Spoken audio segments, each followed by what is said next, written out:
Hi friends, ఎలా ఉన్నారు? ఈరోజు మనం రీసెంట్గా మన తెలుగులో రిలీజ్ అయిన మూవీస్లో ఒకటైన ఇరుముడి అనే మూవీ స్టోరీని ఎక్స్ప్లెయిన్ చేసుకోబోతున్నాం.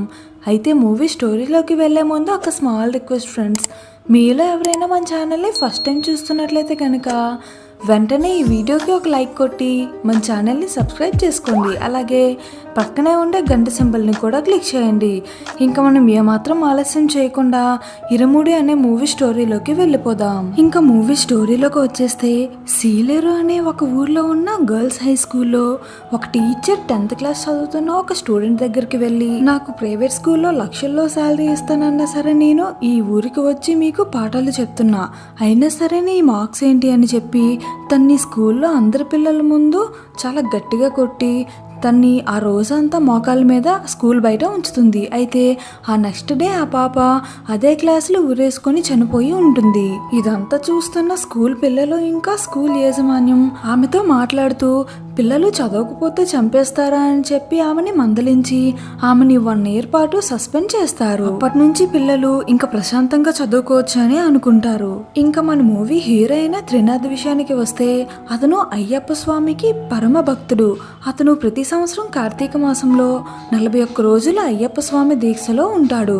ఆ దీక్షలో ఉన్నంతకాలం నిష్ఠగా ఆ దీక్షను ముగిస్తూ ఆ 41 రోజులు నాన్ వెజ్ తినకుండా ఇంకా మందు తాగకుండా తనని తాను కంట్రోల్ చేసుకుంటాడు. కానీ తనకి మందు అనే ఆ వీక్నెస్ వల్ల తన ఇంట్లో తన వైఫ్ ఇంకా పాప ఇద్దరు చాలా ఇబ్బంది పడుతూ ఉండేవారు. ప్రతి సంవత్సరం లాగానే ఈ సంవత్సరం కూడా అయ్యప్ప మాలని ముగించుకొని తిరిగి ఇంటికి వచ్చిన త్రినాథ్ ఇంట్లో అడుగు కూడా పెట్టకుండానే తను తాగడానికి వెళ్ళిపోతాడు. త్రినాథ్ తాగడం చూసి తన ఫ్రెండ్స్ తనకి ఒక మాట అడుగుతాడు, ఇంతగా కంట్రోల్ చేసుకోలేని నువ్వు ఆ 41 రోజులు మాత్రం ఎలా కంట్రోల్ చేసుకుంటున్నావు అని అడగగా, దానికి త్రినాథ్ నా కూతురు మనమ్మ కోసం అని చెప్తాడు. త్రినాథ్కి అయ్యప్ప స్వామి అంటే ఎంత ఇష్టమో తన కూతురు మణికంఠ అన్నా సరే అంతే ఇష్టం. త్రినాథ్ అక్కడి నుంచి నేరుగా తన కూతురైన మణికంఠతో ఆడుకోవడానికి ఇంటికి వెళ్తాడు.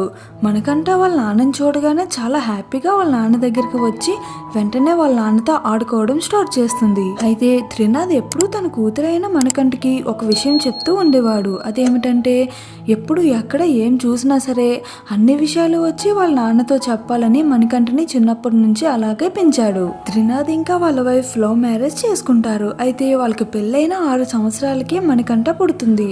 అయితే త్రినాథ్ వాళ్ళ ఊర్లో త్రినాథ్కి ఎవరూ ఉండరు. తన గురుస్వామి తనకి అన్నయ్యగా ఉంటూ అన్నీ చూసుకుంటూ ఉండేవారు. త్రినాథ్ కూడా తన్ని అన్నయ్యగా భావించేవాడు. అండ్ అలాగే ఆ 2 ఫ్యామిలీలు అన్ని విషయాల్లో కలిసికట్టుగా ఉండేవి. మరొక వైపు సస్పెండ్ అయిందనుకున్న టీచర్ తిరిగి స్కూల్కి వచ్చి, ఏంటి నేను వెళ్ళిపోయాను, ఇంక మీరంతా ప్రశాంతంగా ఉండొచ్చు అని అనుకున్నారా?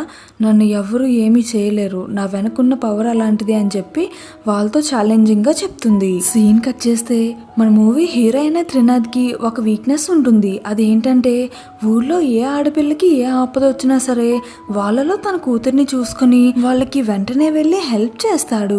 ఈ విధంగా అందరికీ హెల్ప్ చేయడం వల్ల ఊర్లో ఉన్న వాళ్ళలో చాలా మందితో త్రినాథ్ గొడవ పడాల్సి వస్తుంది. దాంతో తన్ని చాలా మంది శత్రువులుగా చూస్తారు. మరొక వైపు త్రినాథ్ వాళ్ళ భార్య ఇంకా పాప అయిన మణికంఠ తను ఇలా అందరికీ హెల్ప్ చేయడం వల్ల తనకి అందరూ శత్రువులుగా మారడం వల్ల తనకి ఎప్పుడైనా ఏదైనా ఆపద వస్తుందేమోనని భయపడుతూ ఉండేవారు. మరొక వైపు స్కూల్ పిల్లలు పక్క ఊరికి వెళ్ళి చదువుకోవడంతో వాళ్ళు పక్కూరు బస్ స్టాప్ వరకు సైకిల్ మీద వెళ్ళి అక్కడ నుంచి బస్ ఎక్కి స్కూల్కి వెళ్తారు. అయితే వారు స్కూల్ నుంచి ఇంటికి తిరిగి వస్తున్న సమయంలో అక్కడ కొంతమంది ఆకతాయిలు వాళ్ళని ఏడిపించారని చెప్పి తిరిగి ఇంటికి వచ్చి త్రినాథ్ వాళ్ళతో చెప్పగా, త్రినాథ్ అదే రోజు రాత్రి వాళ్ళ దగ్గరికి వెళ్ళి వాళ్ళని చాలా గట్టిగా కొట్టి, ఆడపిల్లల జోలికి వస్తే ఈ ఊర్లో నేనంటూ ఉన్నా అని చెప్పి వాళ్ళకి గుర్తు చేస్తాడు. మరొక వైపు వాళ్ళ ఊరు ఆడపిల్లలు పక్క ఊరు నుంచి సైకిల్ మీద రోజు అలా సైకిల్ తొక్కి వస్తుండడం చూసి త్రినాథ్ వాళ్ళని ఇబ్బంది పెట్టడం ఇష్టం లేక వాళ్ళ సైకిల్ని ఇంకా ఆ పిల్లల్ని తన బండి మీద ఎక్కించుకుని వాళ్ళ ఊరు వరకు తీసుకెళ్తూ ఉండేవాడు. అండ్ ఇదే విషయాన్ని గురుస్వామితో చెప్పగా, గురుస్వామి ఎమ్మెల్యే దగ్గరికి వెళ్ళి ఈ విషయాన్ని చెప్పగా ఎమ్మెల్యే పక్కూరు వరకు వస్తున్న బస్ని వాళ్ళ ఊరు వరకు వచ్చేలా చేస్తాడు. దాంతో అంతా హ్యాపీగా ఇంకా అందరూ స్కూల్కి వెళ్ళొచ్చు అని అందరూ సంతోషంగా ఉంటారు. ఇంకా గురుస్వామి త్రినాథ్కి ఎప్పుడు నువ్వు ఎక్కువగా తాగొద్దు, మీ వైఫ్ నీ వల్ల చాలా కంగారు పడుతుంది అని చెప్పి మంచి చెప్తూ ఉండేవాడు. మరొక వైపు ఊర్లోకి స్కూల్ బస్ రావడంతో మణికంఠని 6th క్లాస్ నుంచి హై స్కూల్ కి పంపించాలని త్రినాథ్ అనుకున్నాడు. అయితే స్కూల్ కి పంపించే ముందు మణికంఠతో ఎక్కడ ఏం చూసినా సరే అన్నీ తిరిగి వచ్చి నాన్నకి చెప్పాలని చెప్పి గురుస్వామి వాళ్ళ పాప అయిన గాయత్రితో స్కూల్ కి పంపిస్తాడు. స్కూల్ కి వెళ్తున్న దారిలో కొంతమంది ఆకతాయిలు ఆ స్కూల్ బస్సు ఎక్కి గురుస్వామి కూతురైన గాయత్రిని ఏడిపిస్తారు. ఇదంతా చూస్తున్న మణికంఠ చాలా కోప్పడుతుంది. మరొక వైపు స్కూల్లో పాప చనిపోయినట్లుగానే అనుమానాస్పదంగా ఊర్లో కూడా వేరే అమ్మాయిని ఎవరో చంపేసి ఒక మూటలో కట్టేసి ఊరు చివరన పడేస్తారు. ఇదంతా చూడటానికి వచ్చిన ఊర్లో జనాలకి ఊర్లో అమ్మాయిల విషయంలో ఏదో తప్పు జరుగుతుందని అర్థమవుతుంది. గాయత్రి వాళ్ళ ఫ్రెండ్స్ తో ఉండే ఒక అమ్మాయి ఇలా అనుమానాస్పదంగా చనిపోవడంతో ఏం జరుగుతుందో గాయత్రికి తన ఫ్రెండ్స్ కి ఏమీ అర్థం కాదు. మరొక వైపు స్కూల్లో చదువుతున్న గాయత్రిని టాపర్స్ లిస్ట్ లో ఉంచి వాళ్ళ టీచర్ ఈవినింగ్ స్పెషల్ క్లాసెస్ కి రమ్మని చెప్పి వాళ్ళ ఇంటికి రమ్మని చెప్పి ఉంటుంది. గాయత్రి దీనికి చాలా హ్యాపీగా ఫీల్ అయ్యి వాళ్ళ ఇంట్లో చెప్పి వాళ్ళ టీచర్ చెప్పినట్లుగానే ఈవినింగ్ స్పెషల్ క్లాస్ కి వెళ్తుంది. అలా స్పెషల్ క్లాస్ కి వెళ్ళిన గాయత్రిని వాళ్ళ టీచర్ స్నానం చేసి రమ్మంటుంది. గాయత్రి పర్వాలేదు మేడం అని చెప్పినా సరే వినకుండా నేను చెప్పింది చెయ్యి అని అంటుంది.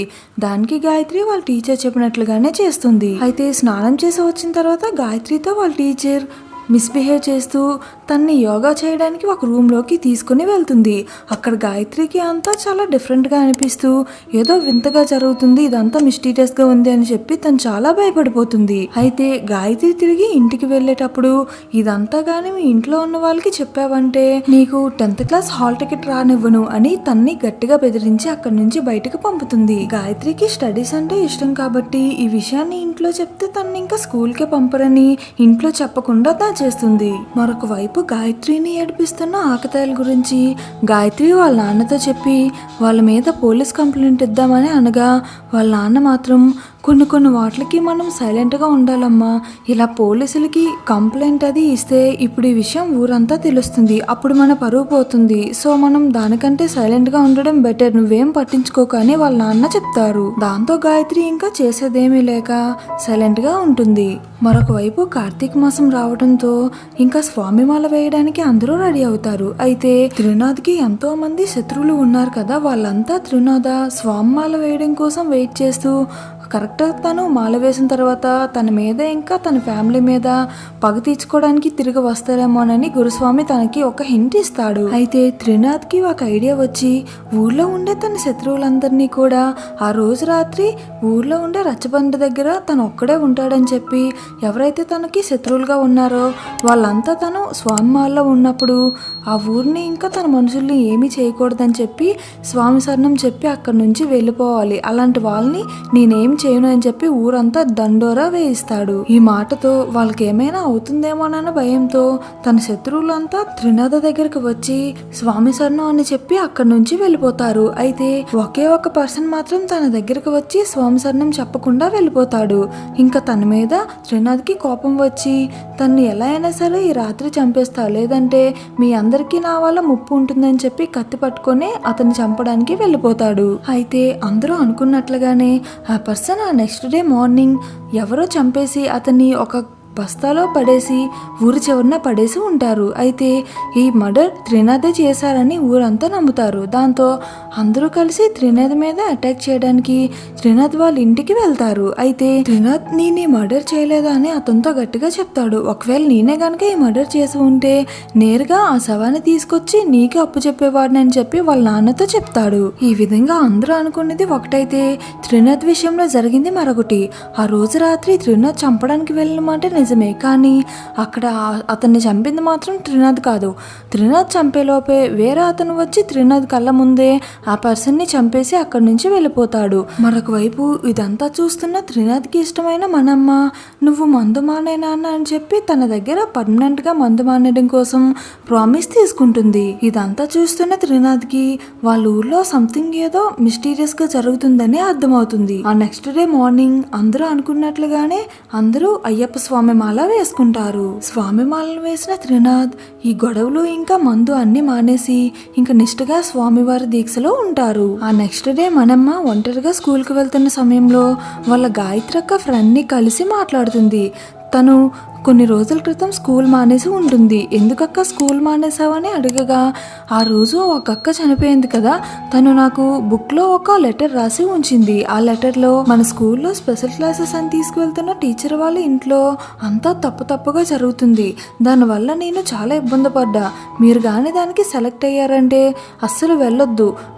ఇంకా కావాలంటే స్కూల్ మానేసి చదువు మానేసి పెళ్లి చేసుకుని వెళ్ళిపోండి అని చెప్తుంది. దాంతో ఆ అమ్మాయి కూడా స్కూల్ మానేసి ఇంట్లో ఉంటున్నా అని చెప్పి మణికంఠతో చెప్తుంది. ఇదంతా విన్న మణికంఠ తన గాయత్రి అక్క కూడా అక్కడికి వెళ్తుంది. తనకి ఆపద ఉందని తెలుసుకున్న మణికంఠ ప్రతి విషయాన్ని వాళ్ళ నాన్నతో చెప్తుంది. కాబట్టి ఈ విషయాన్ని కూడా ఇంటికి వెళ్ళగానే వాళ్ళ నాన్న స్వామితో చెప్దామని అనుకుంటుంది. అయితే గాయత్రి ఈ విషయాన్ని వాళ్ళ నాన్నతో చెప్పేలోపే తను పుష్పవతి అయిన విషయం వాళ్ళ అమ్మకి తెలుస్తుంది. దాంతో మణికంఠ వాళ్ళమ్మ త్రినాథ్ స్వామిని ఇంటికి ఇంకా రాకూడదని చెప్పేస్తుంది. ఇంకా మణికంఠతో కూడా మీ నాన్న స్వామిని నువ్వు కలవకూడదని చెప్తుంది. మరొక వైపు త్రినాథ్ స్వామిని గురుస్వామి ఎమ్మెల్యే దగ్గరికి ఆ రోజు రాత్రి జరుగుతున్న పూజకి పిలవమని త్రినాథ్ ని పంపిస్తారు. అయితే త్రినాథ్ తో ఎమ్మెల్యే నేను ఈ రోజు వేరే పని మీద ఊరు వెళ్తున్నానని చెప్పి అక్కడి నుంచి తిరిగి ఇంటికి పంపించేస్తారు. ఆ రోజు రాత్రి పూజ అవుతున్న సమయంలో గురుస్వామికి ఒక కాల్ వస్తుంది. ఆ కాల్లో ఏం మాట్లాడతారంటే, గాయత్రి ఇంకా ఇంటికి రాలేదు, రాత్రి టైం 10 అవుతుందని చెప్పి వాళ్ళ అమ్మ కంగారుగా చెప్పగా వెంటనే గురుస్వామి ఇంటికి వెళ్తారు. మరొక వైపు గాయత్రిని ఆ స్కూల్ ప్యూన్ ఆ టీచర్ ఇంటికి పంపించగా కరెక్ట్గా బ్రిడ్జ్ దగ్గర ఆ బండి పెట్రోల్ అయిపోయి ఆగిపోవడంతో గాయత్రిని ఆ బ్రిడ్జ్ దగ్గర వదిలి ఆ ప్యూన్ పెట్రోల్ తీసుకురావడానికి వెళ్తాడు. అయితే ఇంతలో ఆ ఆకతాయిల కంట గాయత్రి పడుతుంది. సీన్ కట్ చేస్తే నెక్స్ట్ డే మార్నింగ్ వరకు ఊరంతా వెతకగా ఎక్కడ గాయత్రి వాళ్ళకి కనిపించదు. సరిగ్గా అదే సమయంలో ఊరు చివర ఒక అమ్మాయి శవం ఉందని చెప్పి ఇన్ఫర్మేషన్ తెలుసుకొని అంతా కలిసి అక్కడికి వెళ్లి చూడగా గురుస్వామి ముందు వెళ్ళి ఆ శవాన్ని చూస్తారు. అయితే అక్కడ ఉన్నది గురుస్వామి వాళ్ళ పాప అయిన గాయత్రి అని అందరూ అనుకుంటారు. కానీ అక్కడ ఉన్నది గాయత్రి కాదు, మణికంఠ అక్కడ చనిపోయి ఉంటుంది. దాంతో ఊర్లో ఉన్న వాళ్ళంతా ఒక్కసారిగా షాక్ అవుతారు.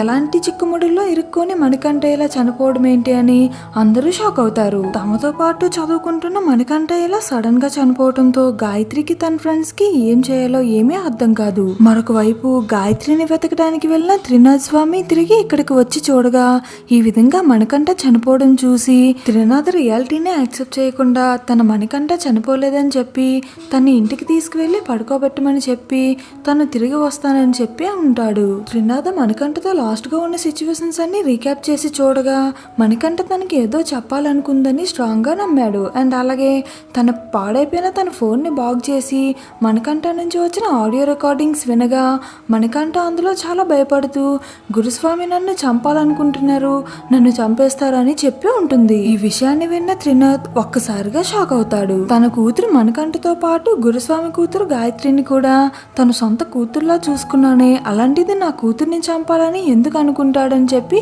తను ఒక్కసారిగా షాక్ అయ్యి వెంటనే గురుస్వామికి కాల్ చేసి నాకు చాలా ఆకలిగా ఉంది, ఊరు చివరిలో ఉన్న బ్రిడ్జ్ దగ్గరికి నా కోసం తినడానికి ఏదైనా తీసుకురండి అని చెప్పి అతనికి చెప్పి ఉంటాడు. దాంతో గురుస్వామి కూడా త్రినాథ్ కోసం ఏదైనా తినడానికి తీసుకొని వెళ్తాడు. త్రినాథ్ గురుస్వామి తెచ్చిన ఫుడ్ తిన్న తర్వాత నా కూతుర్ని ఎందుకు చంపాలనుకున్నావని అడుగుతాడు. దానికి గురుస్వామి ఏం తెలియనట్టు యాక్టింగ్ చేస్తూ త్రినాథ్ గురుస్వామికి తన కూతురు పంపించిన ఆడియోస్ వినిపిస్తాడు. దాంతో గురుస్వామికి విషయం అంతా అర్థమయ్యి నేను ఆఖరిగా ఒకసారి మా ఇంటి వాళ్ళని చూసి వస్తానని చెప్తాడు. దానికి త్రినాథ్ అసలు నా కూతుర్ని ఎందుకు చంపావని అడుగుతాడు. దానికి గురుస్వామి గతంలో జరిగిందంతా చెప్పడం స్టార్ట్ చేస్తాడు. ఆ రోజు పూజ జరుగుతున్నప్పుడు గురుస్వామికి వచ్చిన కాల్ ఇంటి దగ్గర నుంచి కాదు, ఆ ఊరి ఎమ్మెల్యే దగ్గర నుంచి.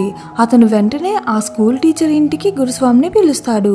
ఎందుకంటే అక్కడ గాయత్రి కూడా ఉంటుంది. గాయత్రిని బ్రిడ్జ్ దగ్గర ఆకతాయిలు చూసిన తర్వాత వెంటనే అక్కడికి ఎమ్మెల్యే వస్తాడు. వెంటనే వాళ్ళని అక్కడి నుంచి పంపించి గాయత్రిని ఇంటి దగ్గర డ్రాప్ చేస్తానని చెప్పి తిరిగి వాళ్ళ స్కూల్ టీచర్ దగ్గరికి తీసుకువెళ్తాడు. అయితే అక్కడ గతం నుంచి జరిగింది ఏంటంటే గాయత్రి లాంటి ఎంతో మంది ఆడపిల్లల్ని ఆ ఊరి ఎమ్మెల్యే అక్కడ టీచర్ దగ్గరికి తీసుకువచ్చి వాళ్ళందరినీ రేప్ చేస్తూ ఉండేవాడు. స్కూల్ పిల్లలకి ఇదంతా తెలిసినా సరే వాళ్ళు బయట చెప్పకపోవడానికి కారణం ఇంట్లో ఈ విషయం గురించి తెలిస్తే వాళ్ళని స్టడీస్ కి పంపడం ఆపేస్తారు, లేదా వాళ్ళు ఉరేసుకొని చచ్చిపోతారన్న భయంతో పిల్లలు ఎవరు ఇంట్లో చెప్పరు. దాన్నే అలుసుగా తీసుకొని ఆ ఊరు ఆకతాయిల్ని అడ్డం పెట్టుకొని ఆ ఊరి ఎమ్మెల్యే ఇంకా ఆ స్కూల్ టీచర్ ఈ విధంగా పిల్లల్ని ఆ ఎమ్మెల్యేకి సప్లై చేస్తూ ఉండేది. ఈ స్కూల్ టీచర్ కి ఎమ్మెల్యే అంట ఉంది కాబట్టి తను సస్పెండ్ అయినా సరే తిరిగి మళ్ళీ ఆ స్కూల్ కి వెళ్తుంది. అయితే ఇప్పుడు గాయత్రిని వీళ్ళ ఇంటికి తీసుకొచ్చినప్పుడు మనకంట గాయత్రిని ఎలా అయినా సరే కాపాడాలని చెప్పి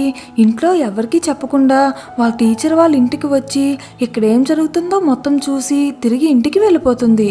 ఇదంతా చూసిన ఎమ్మెల్యే ఇంకా ఆ స్కూల్ టీచర్ మణికంఠని ఎలా అయినా సరే చంపాలని అనుకుంటారు. అందుకే చాలా క్రూరంగా గాయత్రితో బిహేవ్ చేసి గాయత్రిది నూడ్ వీడియో ఒకటి రికార్డ్ చేసి వాళ్ళ నాన్నని బెదిరించి మణికంఠని ఎలా అయినా సరే వీళ్ళ దగ్గరికి తీసుకువచ్చి గురుస్వామి చేతనే మణికంఠని చంపించేస్తారు. అయితే గురుస్వామి మణికంఠని చంపే ముందు మీ నాన్నకి ఈ విషయం ఏం చెప్పొద్దమ్మా అని ఎంత అడిగినా సరే నేను ఎలా అయినా సరే మా నాన్నకి ఈ విషయం చెప్తానని మణికంఠ గట్టిగా చెప్పడంతో ఇంకా ఎమ్మెల్యే చాలా క్రూరంగా మణికంఠని చంపించేస్తాడు. అండ్ గతంలో త్రినాథ్ మీదకి వచ్చిన హత్య కేసు కూడా ఆ ఊరి ఎమ్మెల్యేనే చంపించి ఉంటాడు. ఎందుకంటే అతని మేనకోడలు ఆల్రెడీ ఈ స్కామ్ లో ఇరుక్కుంది కాబట్టి. ఈ విధంగా ఆ ఊరి ఎమ్మెల్యే ఊర్లో అందరి ముందు మంచిగా నటించి అదే ఊరి ఆడపిల్లల జీవితాలని నాశనం చేద్దామని అనుకుంటాడు. ఇదంతా తెలుసుకున్న త్రినాథ్ వెంటనే అక్కడే గురుస్వామిని చంపేసి వెంటనే ఆ పిల్లలందరినీ తీసుకొని ఆ స్కూల్ టీచర్ ఇంటికి వెళ్తాడు. ఆ స్కూల్ టీచర్ ఇంటికి వెళ్ళి ఆ ఎమ్మెల్యేని కూడా అక్కడికి రప్పిస్తాడు. అయితే ఎమ్మెల్యే అక్కడికి చాలా మంది మనుషులతో అతన్ని అటాక్ చేయడానికి వస్తారు. కానీ అక్కడ ఎమ్మెల్యేకి తెలియని విషయం ఏంటంటే త్రినాథ్కి ప్రాణంకి ప్రాణమైన తన కూతురుని వాళ్ళు చంపేశారు.